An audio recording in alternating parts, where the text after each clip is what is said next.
With the UK economy bound to take an understandable hit as a result of the coronavirus outbreak, some industries could be devastated, whereas a few could actually prosper as a result of the pandemic.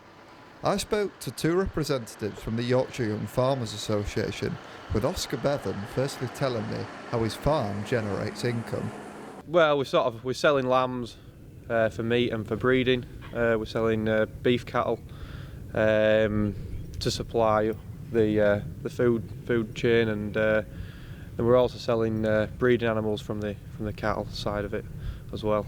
With the coronavirus initially believed to have come from animals, after some reports suggested it began at Wuhan seafood market, I asked Oscar if there was any concern the virus could affect livestock as well as humans. Well, the coronavirus that's affecting humans at the minute is a different strain to what's affecting the animals. Animals can catch the coronavirus, but it's a different strain. It's a Wuhan strain that's affecting the human industry at the minute, and it's not affecting the animals. Oscar had noticed a slight recent change in the industry as a result of the virus.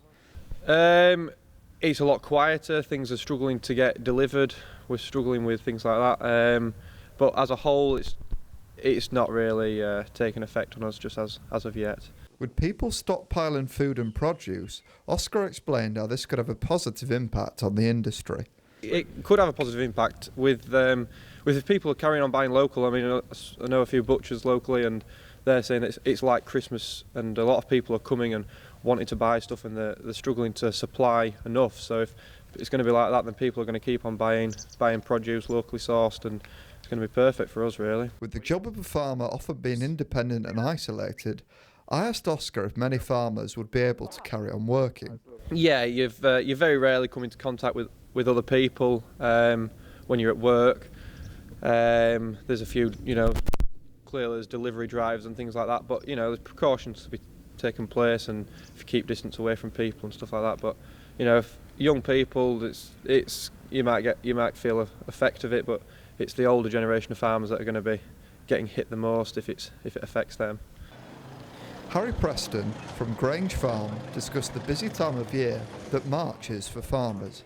Currently it's a busy time of year. We're calving, lambing, feeding round, constantly checking stock, and when the weather comes right we'll be drilling crops and that, because it's been that wet this year we've never been able to get on with it. So you sell the lambs for fat, they go to market to go to the butchers and stuff. Your calves, they go off to fatteners and they fatten them, and then your crops, obviously you've got your corn yield and stuff, which will, you sell your corn to go to barley and wheat and that.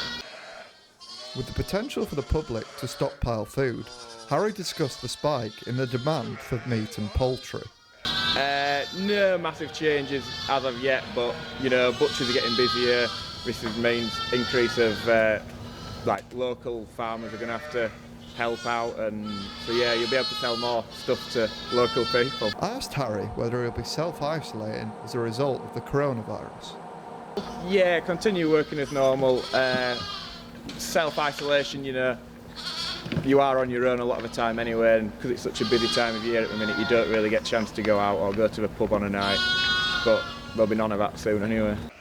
With the uncertainty around the country regarding isolation and the coronavirus, we as people can only speculate about what could happen. In the meantime, these young farmers will continue to do their bit to produce the supplies. James Larson, That's TV.